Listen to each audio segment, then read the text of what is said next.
Dan kasus ini saya udah sering ngalamin. Saya berpuluh kali kena serangan sihir. Saya cerita bahkan di... Kita kasih solusi. Kita mulai. Jadi di sini ada bahan-bahan yang dituang dalam sebuah ya mungkin marketplace atau mungkin apalah ya.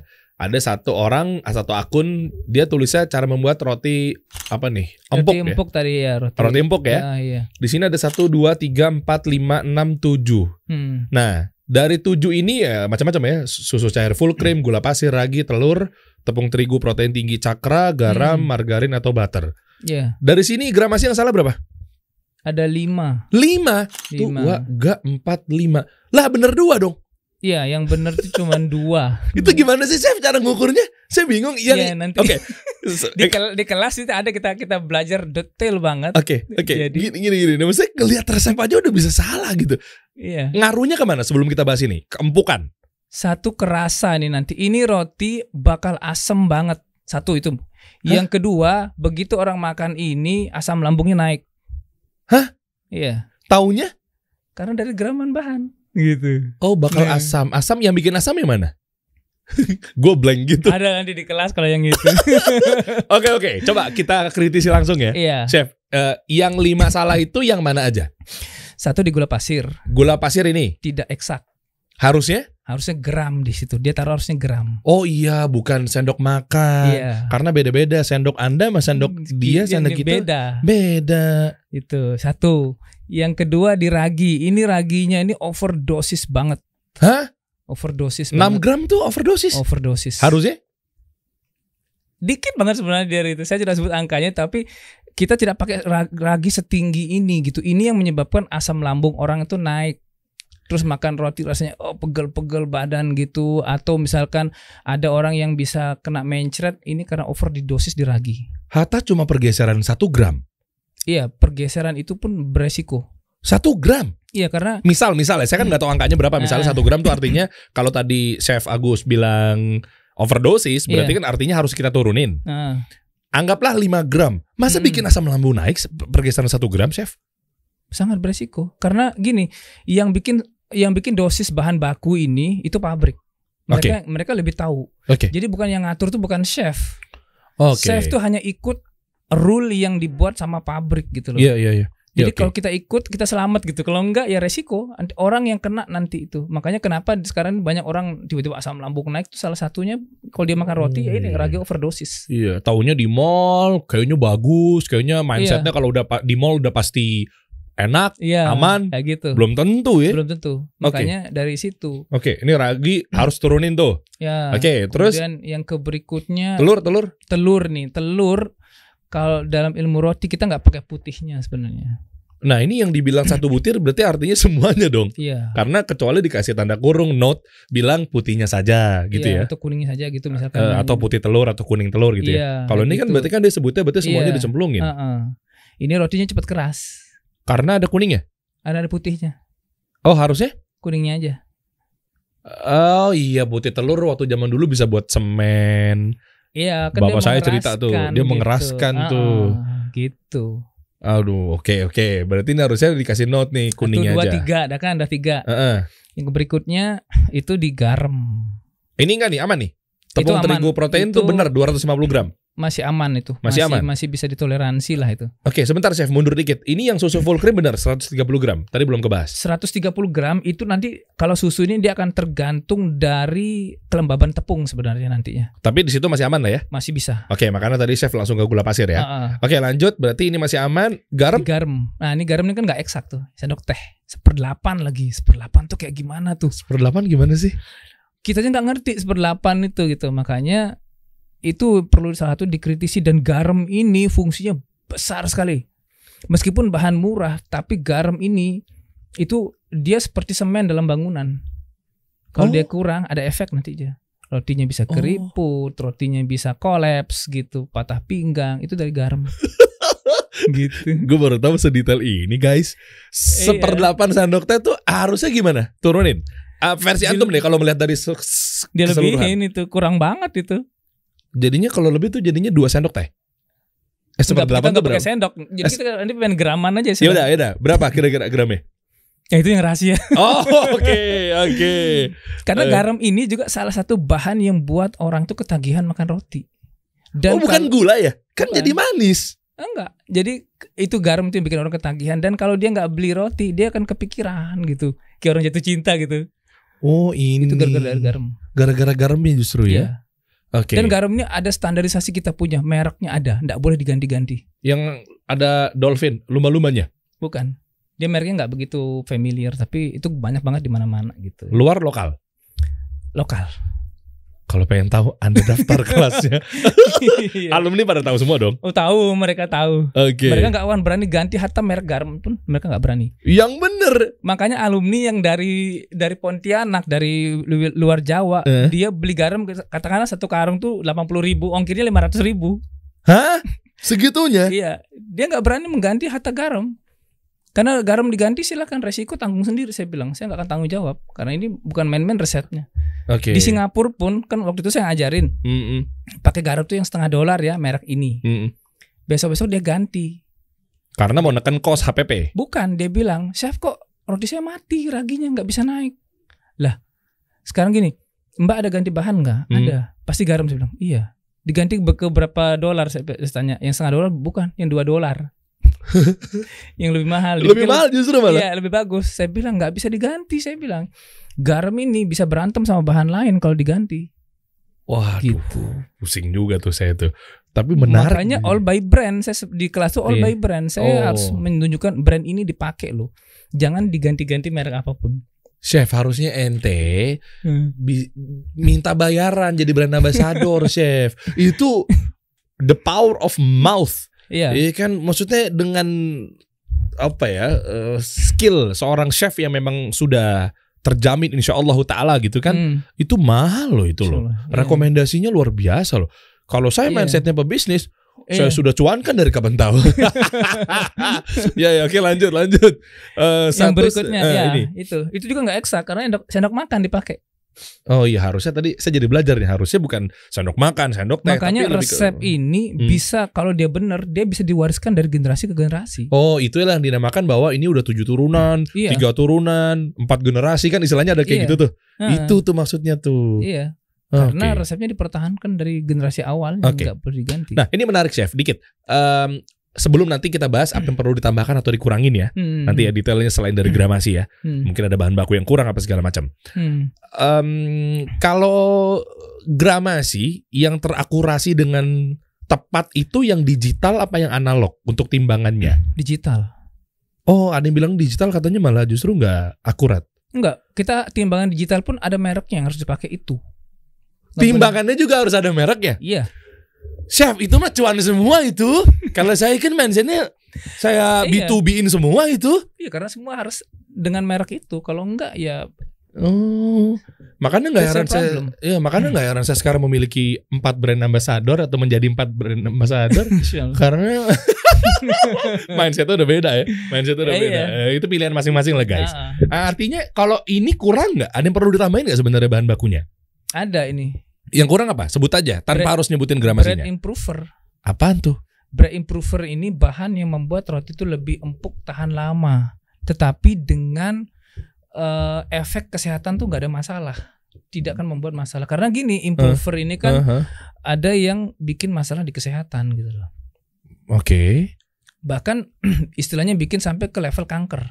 Hah? Ada. Bread improver? Iya. Apa coba ketik aja bread improver di Google tuh. Ini powder gitu? Iya, powder gitu dia. Makanya kita tidak bisa pakai sembarang merek bread improver gitu. Ya ini kan bread improver banyak nih beredar gitu. Jadi kita nggak bisa sembarangan pakai ini gitu. Saya harus nguji improver yang teruji ini, dia harus dengan semua jenis tepung harus bisa. Apa dengan semua metode gini. Dia ada salah satu merek. Saya dari tadi belum dapat dibocorin mereknya. Satu dong chef, satu aja satu. Ini benar-benar the real kasih solusi buat teman-teman. Kan hanya bread improver saja, nggak yang lainnya. Merek. Di ini aja di coba YouTube namanya. saya di YouTube saya tuh ada. Namanya aja dulu deh, langsung coba. Ini saya todong di sini. Oke, di sini deh. Apa namanya? Yang bagus brandnya? Di itu aja nanti kita lihat di YouTube. YouTube saya sendiri ada. Oh, ada ya. Dengan bahasa Malaysia. Saya terangkan dia itu improver Indonesia dan sekarang jadi salah satu improver paling laris di Malaysia karena diimpor dari sini semua. Makanya, malah punya orang Indonesia. Jadi saya buka link. Waktu itu kan saya kan biasa ke Malaysia tuh bukan kosongan. Saya bawa barang dari Indonesia, biasanya minimal 40 kilo. Kan pakai Air Asia kan berbayar kita. Di sampai sana dijualin gitu loh.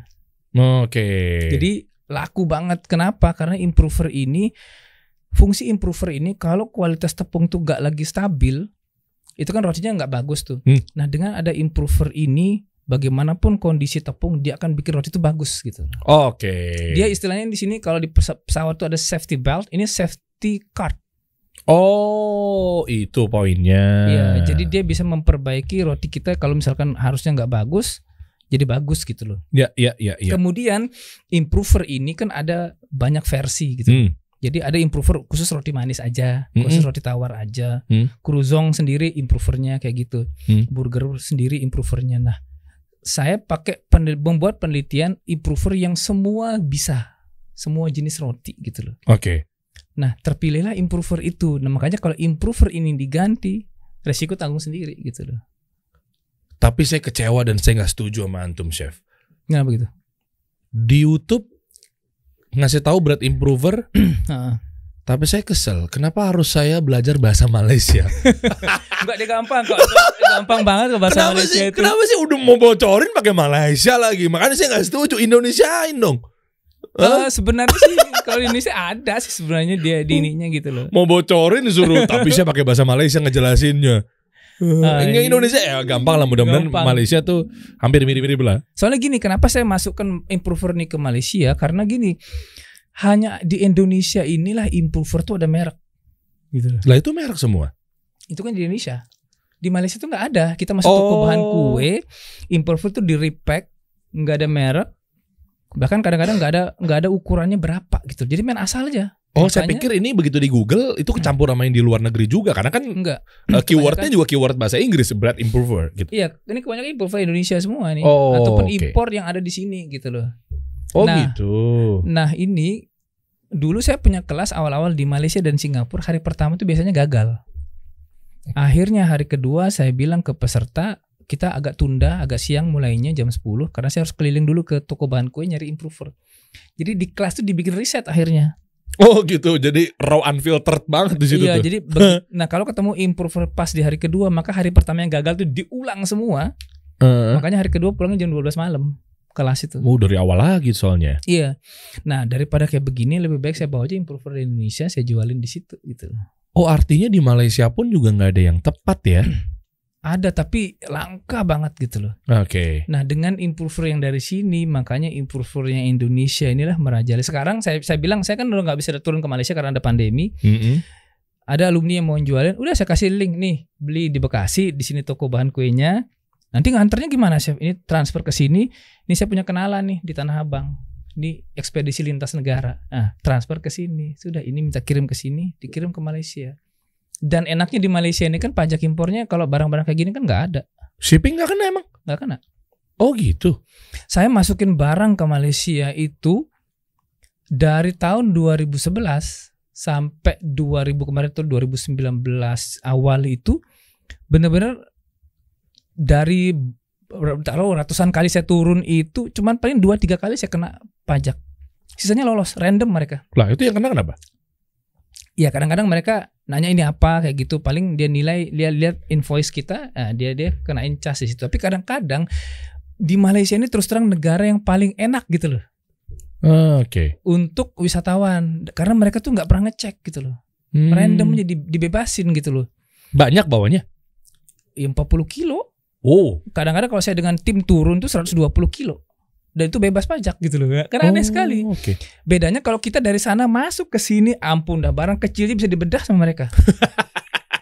Saya kan waktu itu begini, saya tahunya ya inilah namanya kan salah satu pekerjaan yang nggak boleh itu kan dipajak. Iya. Bea cukai itu kan termasuk yang haram pekerjaannya gitu loh. Iya. Jadi saya ada alumni orang bea cukai di Malaysia, saya tanya gimana caranya orang bea cukai itu tahu yang mana improver, mana tepung, mana bedak, sama mana narkoba.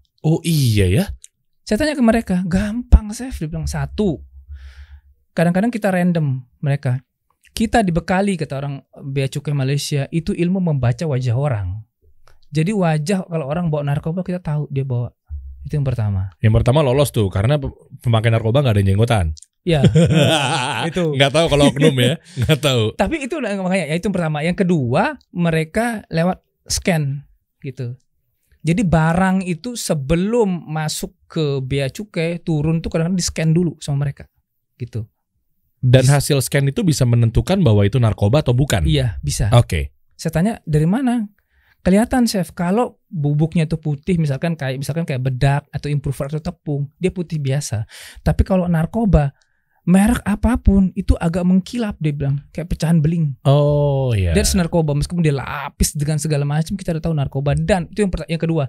Yang ketiga kita sudah dapat bocoran misalkan penerbangan dari Amerika Serikat tuh transit di Dubai, list terakhir dia misalkan penerbangan bandara terakhir dia Singapura atau Malaysia. Kita sudah tahu dapat informasi bocoran dari Interpol. Nanti pesawat nomor sekian itu bawa narkoba. Oh ngerti. Nomor duduk sekian, nah penumpangnya nama ini, bagasinya warna ini. Itu pasti ketangkepnya terakhir di bandara kedatangan terakhir dia.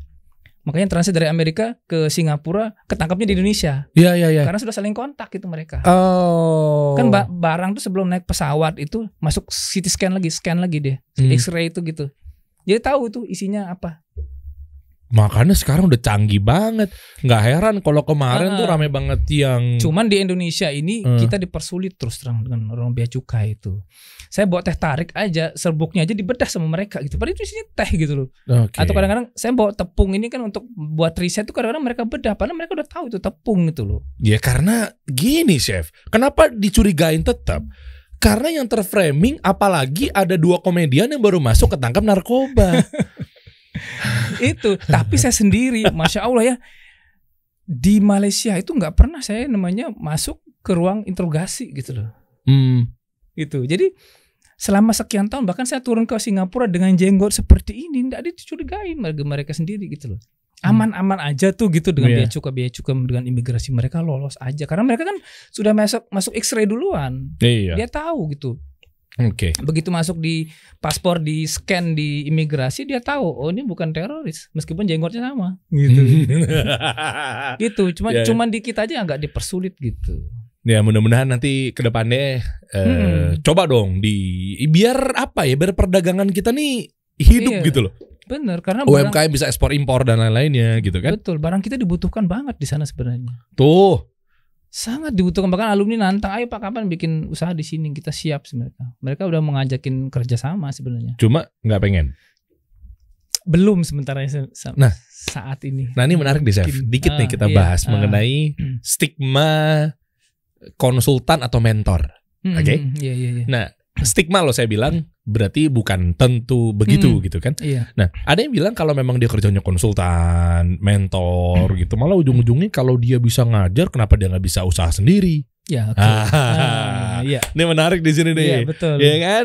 Nah makanya nggak sedikit juga orang-orang yang membuktikan gitu, ada pembuktian bahwa nih gue bikin nih, ya banyak ya. Ya, misalnya ya banyak chef, kan Chef Juna juga baru bikin juga tuh usaha dan lain-lainnya. Saya nggak bilang dia pembuktian apa enggak ya, tapi maksudnya yang terframing kan baru-baru sekarang ini. Koreksi kalau saya salah. Dan lain-lainnya. Ya mau mentor bisnis. Kan ada yang sampai sempat muncul ke permukaan oknum saya bilang ada penjual ludah. Wow, untuk bisnis ya, ya kan? Karena nggak terbukti katanya. Karena nggak terbukti. Jualan barang fisik nggak ada. Dia nggak ada punya usaha bisnisnya sendiri apa segala macam. Cuma bahkan si oknum itu adalah foto depan mobil yang taunya itu mobil orang. Kan pola MLM gitu tuh. Nah itu gimana tuh Chef? Iya ini kan sebenarnya pertanyaannya wajar. Dan saya udah pernah nulis berapa kali tuh di IG tentang ini. Gini saya bilang, Chef katanya kan bisa jual produk tuh mahal katanya, dan nyuruh alumni itu jual mahal, dan selalu di IG saya selalu tulis tentang ya caption tentang itu gitu loh ya. Lah Chef sendiri belum jualan gitu kan. Dia bilang gitu. Satu, saya jualan Bu, tapi yang saat ini saya jual itu premixnya. Premix donat itu di Shopee, Tokped ada, nama tokonya Toko Panto Bata gitu. Punya antum? Iya punya anak. Oke. Jadi itu satu. Yang kedua saya pernah bikin toko roti di Lombok, resto bukan toko, sebenarnya resto bakery. resto pizza gitu. Cuman kemarin tutup pada saat gempa itu kan Oh iya. udah kena gitu. Jadi kita sementara tutup lah gitu kan. Setahun kemudian kan pandemi gitu loh. Oh iya. Ya terus gini, saya katakan gini, kenapa saya tidak menunjukkan ini loh resto saya gitu loh, ini omset sekian gitu loh. Karena nggak semua orang siap menerima kesuksesan orang lain gitu loh. Yes. Ada alumni ada peserta yang mau ikut atau alumni yang sudah ikut, dia katakan ada yang bisa senang. Wah iya, chefnya kan udah buktiin tuh omset sekian besar misalkan. Tapi ada yang langsung down mental. Ya gimana kita mau saingan sama chefnya? Chefnya punya perusahaan besar di Indonesia, punya perusahaan roti besar. Lah kita mau gimana mau bersaing? Kayak ilmu kita dari dia juga gitu kan? Oke. Akhirnya orang down mental nggak jadi usaha.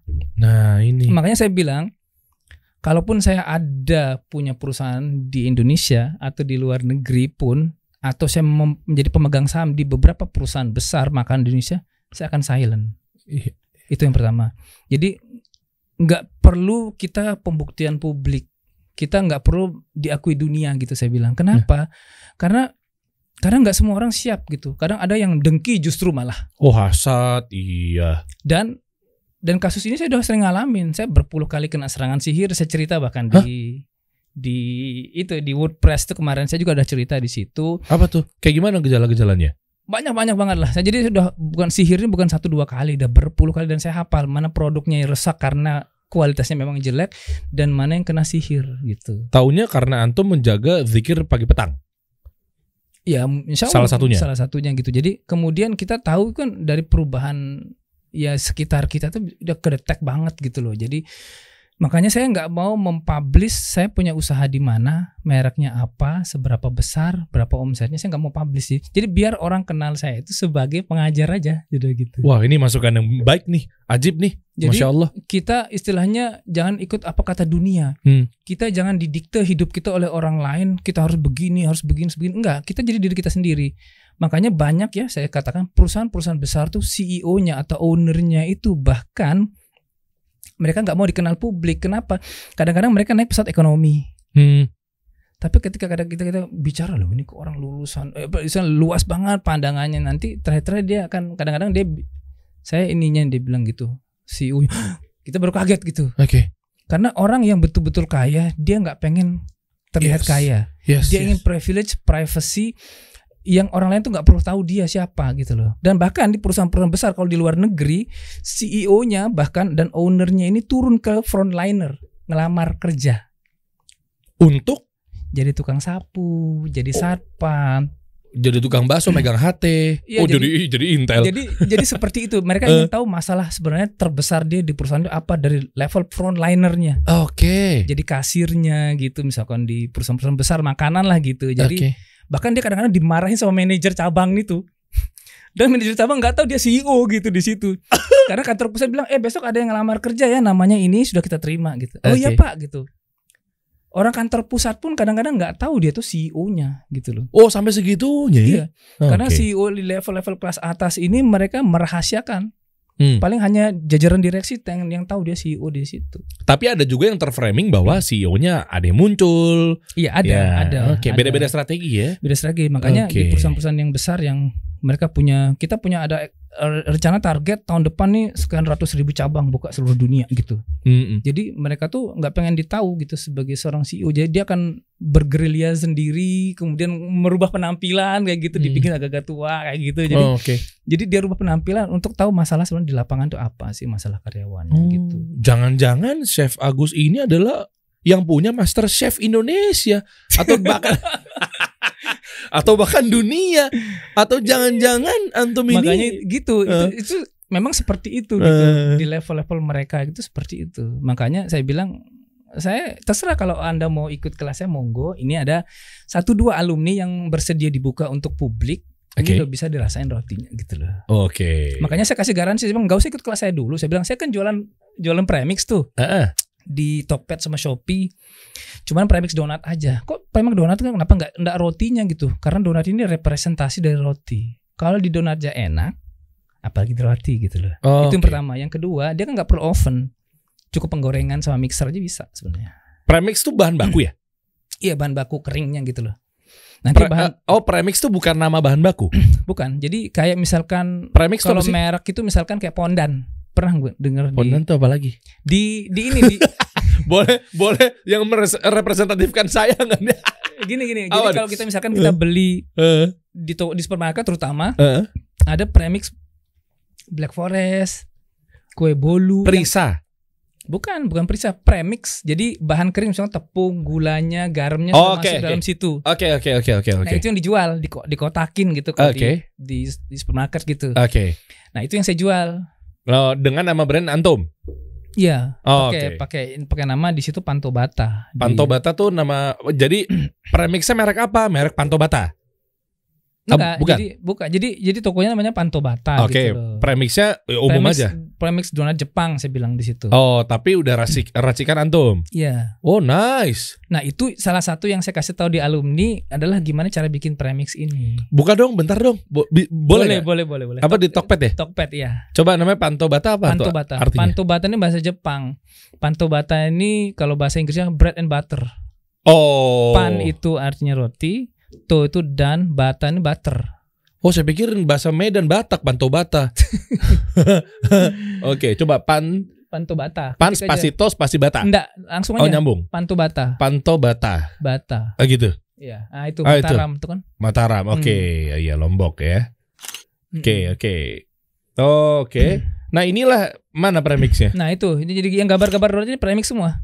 Yang gambar roti. Gambar donat. Gambar donat. Yang ini itu ya. Sama aja. Mana. Coba klik-klik aja nih. Nah, itu contoh salah satu ya. Itu. Ini. Nah, ini. Jadi yang dijual tuh premix tuh bubuknya. Iya, bubuknya. Nanti mereka tinggal nambahkan bahan basahnya aja. Cuman bahan basah kita atur. 1 gramasi kita atur. Yang kedua mereknya harus itu, saya bilang. Loh, kok bisa harus itu, Chef? Nggak bisa merek yang lain, Chef. Ibu pakai merek lain silahkan. Tapi kalau nggak enak, saya lepas tanggung jawab ya, saya bilang. Jadi kita bikin kuncian mematikan dia. Udah kekunci dari situ dia. Oh, ini yang tadi disinggung di awal. Iya. Mengenai kuncian mematikan. Iya, harus pakai merek itu, Bu. Saya tenang, saya nggak akan di-endorse. Saya nggak di-endorse, saya bilang dengan merek itu. Tapi itu yang saya teliti, bagus, saya bilang. Gitu. Nah, terus saya kasih cara buatnya. Gitu. Oke, nah ini menarik Chef. Kalau tiba-tiba qadarullah si brand tersebut tutup, bangkrut, sementara Antum udah mengabarkan kabar baik ini ke 5.000-an orang misalnya, tiba-tiba itu menjadi penghambat mereka nggak ketika mau mencari bahan baku kita tersebut? Kita punya cadangannya. Oh, kita udah siapin cadangannya. Oke. Jadi kalau misalkan suatu saat bermasalah, produknya kualitasnya turun, nah kita punya penggantinya. Iya. Oh ya benar ya. Jadi nggak harus tutup, maksudnya kualitasnya turun. Iya. Mungkin kita nggak tahu oknum kan? Iya betul. Dia menekan cost dia sendiri dengan memilah-milah bahan baku yang ada biar lebih murah, tapi outputnya nggak bagus. Saya komplain biasanya kalau misalkan produknya turun, saya langsung komplain ke sales, tolong sampaikan ke kantor pusat, saya bilang. Ini penggunanya ribuan, saya bilang. Kalau ini bermasalah, saya pindah ke merek lain, ini turun. Saya bilang penjualan. Oh iya. Gitu. Saya bilang ke gitu. Oh iya Pak, kita sampaikan ke mereka gitu.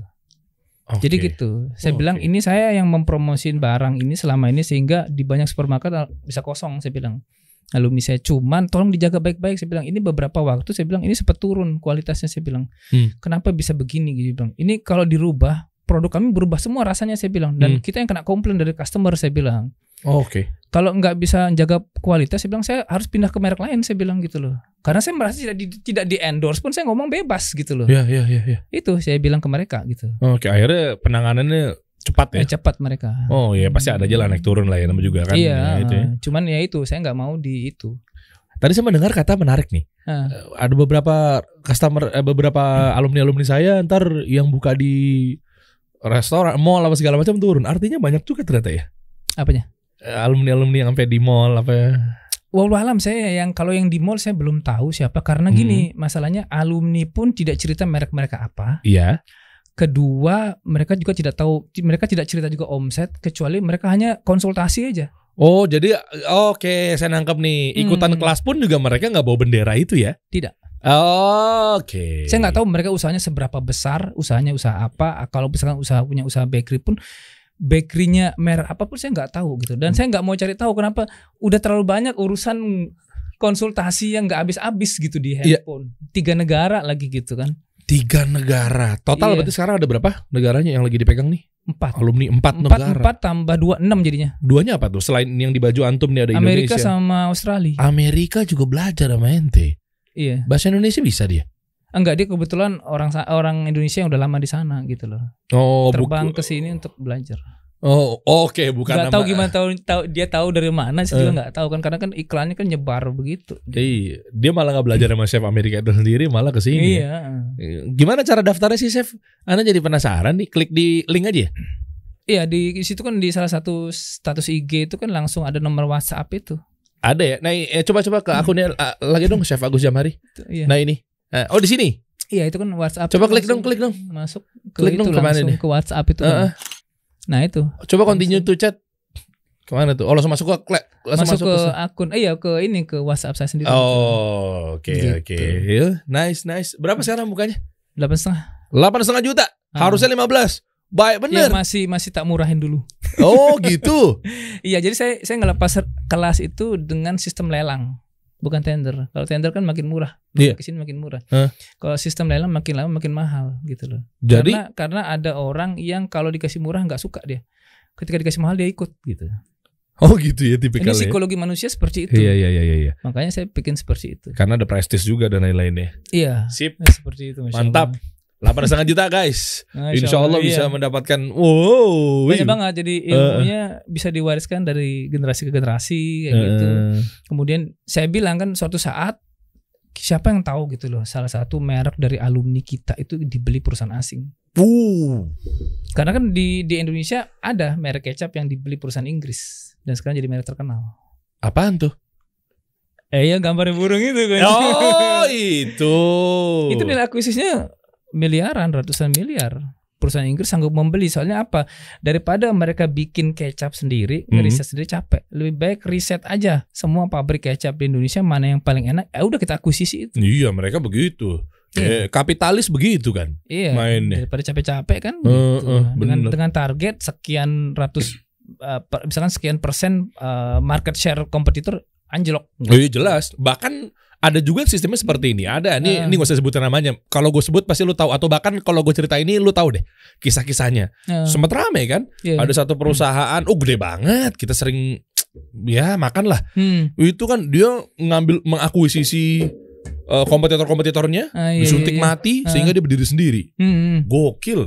Ada tuh yang begitu-begitu tuh. Iya, strateginya kan banyak. Disuntik, diambil-ambilin, valuasinya ratusan miliar. Dia merasa ada pengganggu di situ. Ya, kita kan lagi bahas hukum ya. Kita lagi menjelaskan metode bisnis yang berkeliaran di muka bumi ini gitu ya. Ternyata udah disuntik-suntikin matiin tuh, atau bahkan stoknya dihabisin. Ada juga yang begitu. Di kasus lain dibeli banyak. Dibeli banyak.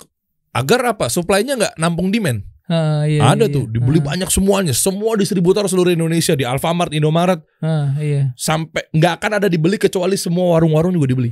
Dia udah siapin modal berapa ratus miliar atau triliun gitu. Habis, nah udah nggak bisa produksi lagi, simpen di gudang. Iya, semua udah dia bingung, demand lagi tinggi, kan dia produksinya butuh proses kan? Iya betul. Demand tinggi kesini semua. Habis demand tinggi udah collab, goyang, diambil aja akuisisi, suntik mati, selesai. Ngeri banget tuh sekarang. Nah makanya setuju tadi Chef bilang bahwa kalau terlalu banyak dikasih tahu malah khawatir yang nggak cuma sihir ya. Tapi boro-boro orang yang nggak bisa punya ilmu sihir pun juga main kayak gitu juga bisa juga tuh. Makanya dalam hal bisnis ini kita banyak strategi gitu loh. Nggak bisa semua dipublish gitu. Ya kalau untuk resep-resep seperti ini memang harus dipublish karena kita nyari trust publik itu kan lama gitu. Jadi kita kasih tahu semua rahasianya sehingga antara kita tuh nggak ada rahasia lagi gitu loh. Tidak ada dusta di antara kita. Iya. Nah nanti masing-masing besar dengan brandnya sendiri gitu. Dan suatu saat saya bilang kita punya target 1. Mudah-mudahan kita bisa tur ke Jepang. Kita buktikan bener nggak sih roti KRJ itu minimal sama dengan di Jepang atau bahkan lebih enak gitu. Kalau lebih enak dia kayaknya ganti nama jadi roti Indonesia. Jepang sendiri ganti nama roti Indonesia jadinya. Saya bilang yang kedua itu bisa menggerakkan industri penerbangan tuh. Alumni sekian banyak itu bisa charter berapa pesawat gitu kan. Iya. Bener. Dari situ itu belum dengan mahromnya saya bilang. Kita buktiin saya bilang suatu saat nanti ketika pandemi selesai insya Allah saya bilang. Kemudian suatu saat kalau alumni ini besar, kita bikin brand bareng. Jadi ini sesama alumni jadi pemegang sahamnya. Funding ya, kita pemegang saham semua di situ ya. Iya, jadi makanya saya punya target setiap alumni pancang dalam kepala ini kita bisa haji furoda sekeluarga. Masya Allah. Makanya itu yang saya selalu target di setiap caption yang saya tulis. Target itu haji furoda, Bu, haji furoda. Karena makin tahun ini antrian makin panjang, saya bilang. Betul. Makanya kita minta haji furoda. Kalau kenapa sih haji furoda, Chef? Gak ada yang lain, misalkan rumah mewah, Bu, saya bilang. Kalau haji furoda, gak mungkin rumahnya di emperan, saya bilang. Artinya dia pasti orang kaya banget. Apalagi sekeluarga kan mobilnya sudah pasti mewah, rumahnya pasti mewah, baru bisa haji furoda, saya bilang. Hah, nice. Berarti Iya. target dari 2 kali tercapai tuh, 2 kali lipat. Iya, makanya saya bilang sedekah yang terbaik kepada Allah itu sedekah berupa haji furoda. Karena itu yang termahal saat ini, saya bilang. Wih. Dan ini kan visanya undangan kerajaan Saudi Arabia, bukan visa sembarangan. Makanya saya bilang dengan haji furoda ini kita bisa mencapai banyak hal, saya bilang. Dan saya ingat perkataan seseorang dulu, dia mengatakan begini, dia hidup di zaman ketika generasi baby boomers. Dia bilang, saya nggak pengen tinggal di kampung atau di tengah perkampungan yang padat penduduk dengan jalan yang sempit. Kenapa? Ketika ada seorang bertanya begitu, karena katanya ini menurut beliau rezeki seseorang itu tergantung besar jalan di depan rumahnya. Oh, oke. Makin besar jalan rumahnya, makin besar rezekinya. Makanya saya baru berapa tahun kemudian saya baru berpikir, oh pantas komplek perumahan itu jalannya besar-besar. Kalau perumahan yang besar mewah ya, Iya. artinya ya berarti memang iya 6 meter 10 meter biasa Iya. gitu tuh. Jadi sesuai dengan rezekinya. Jadi berarti kita pikir dan Allah kabulkan. Dan saya saksi hidupnya. Saya lihat orang ini dulu jadi tukang nimbang gula gitu ya di pasar, tepung, telur. Sekarang rumahnya di pinggir jalan besar dengan 1000 meter gitu. Tapi beliau sudah meninggal sih, jadi. Oh gitu. Tapi artinya apa? Mindset dia, keyakinan dia kepada Allah tuh betul-betul kokoh gitu. Di saat orang lain tidak berpikir seperti itu gitu. Oke, nice. Jadi pencapaian kita tidak akan mampu melampaui alam pikiran kita gitu loh. Kalau kita punya target 10, ya paling tercapai segitu. Tapi kalau kita punya target 100 atau 1000, kita pasti akan melampaui jauh di atas 10 itu. Dan gak mungkin lebih dari itu gitu biasanya. Karena itulah doa kita kepada Allah. Karena mindset kita seperti itu gitu. Dan Allah kabulkan gitu loh. Makanya founder negara kita, Pak Soekarno, mengatakan bermimpi kalian setinggi langit. Karena kalau kalian seandainya jatuh, maka kalian akan jatuh di antara bintang-bintang. Artinya kan jatuhnya masih tinggi banget gitu loh, nggak nyungsep ke bumi gitu loh.